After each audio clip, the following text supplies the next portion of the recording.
Ahmedabad air crash क्यों हुआ इसके बारे में एग्जैक्ट इन्फॉर्मेशन तभी किसी के पास नहीं है, लेकिन अगर हम वीडियो की स्टडी करें, अवेलेबल डेटा देखें और एविएशन टेक्नोलॉजी को एम्प्लॉय करें तो एक हम मॉडल बना सकते हैं कि सीक्वेंस ऑफ इवेंट्स क्या हुआ होगा। अब ये तो तय है कि जब प्लेन टेक ऑफ किया था तब तक सब कुछ सही था, बिकॉज प्लेन के फ्लैप्स भी चल रहे होंगे, प्लेन का लैंडिंग गियर यानी जो पहिए होते हैं वो भी चल रहा होगा और प्लेन के इंजन्स भी परफॉर्म कर रहे होंगे ऑप्टिमली, तभी प्लेन टेक ऑफ कर पाया। अब उसके बाद जो सेकंड स्टेप आती है वो ये होती है कि विद इन अ मिनट यानी 60 सेकंड के अंदर जैसे ही प्लेन टेक ऑफ करता है, 625 फीट तक जाता है, कुछ ऐसा होता है कि उसके इंजन फेल होने शुरू हो जाते हैं। अब याद रखिए, दो इंजन हैं और प्लेन एक इंजन पर भी चल सकता है, यानी दोनों इंजन एक साथ फेल हुए। सबसे बड़ा सवाल यही है कि प्लेन के दोनों इंजन एक साथ फेल होने कैसे शुरू हुए। इस सवाल का जवाब हमें निकालना है।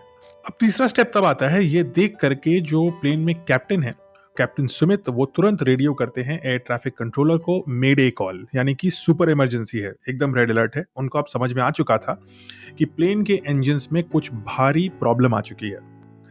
इस समय हम जो वीडियो फुटेज देख रहे हैं उसमें एक और चीज ऑब्जर्व होती है कि प्लेन का जो लैंडिंग गियर है यानी लैंड करने के जो पहिए हैं वो अभी भी नीचे थे जब वो प्लेन गिरना शुरू होता है। उस समय प्लेन की हाइट 625 फीट है, लेकिन एज पर दी एयरक्राफ्ट मैनुअल 500 फीट पर प्लेन को अपने पहिए अंदर ले लेने चाहिए थे और ऐसा नहीं हुआ।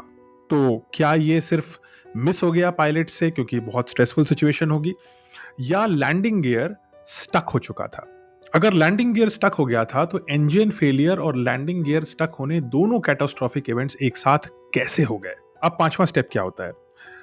प्लेन के पायलट्स को अब पता लग चुका था कि प्लेन भारी मुसीबत में है और इस समय वो जो टावर है, कंट्रोल टावर, उसको बोलते हैं, और ये क्रिटिकल है, इंजन लूजिंग थ्रस्ट, यानी इंजन में पावर खत्म हो रही है और इस वजह से नो लिफ्ट, यानी कि प्लेन ऊपर उड़ना बंद हो रहा है।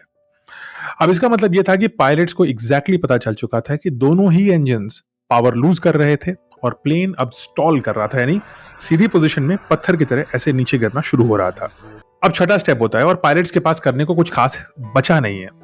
इस डेस्परेट सिचुएशन में पायलट्स ने एक लास्ट अटेम्प्ट में जो फ्लैप्स होते हैं, यानी प्लेन के जो पंख होते हैं उनमें फ्लैप्स लगे होते हैं जो उसका शेप बदल सकते हैं, आपने सुनी होगी वो आवाज लैंडिंग और टेक ऑफ के टाइम पर, उन फ्लैप्स को वो डाउन पोजीशन से अप पोजीशन में ले आते हैं, तो जो प्लेन का विंग है वो एकदम सीधा हो जाता है।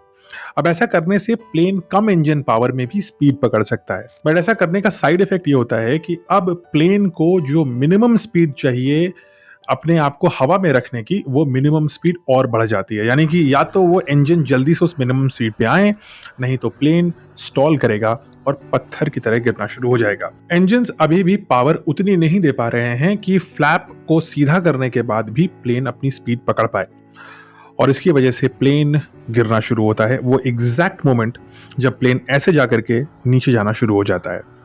ये सारी घटना महज 60 सेकंड्स के अंदर हो जाती है। इमेजिन करिए कि दो पायलट्स के ऊपर कितना स्ट्रेस होगा। पैसेंजर्स की अगर हम बात करें तो पैसेंजर्स को जब तक प्लेन एकदम गिरना नहीं शुरू हो गया, यानी कि आखिरी स्टेप तक, पैसेंजर्स को लग रहा होगा कि सब कुछ नॉर्मल है।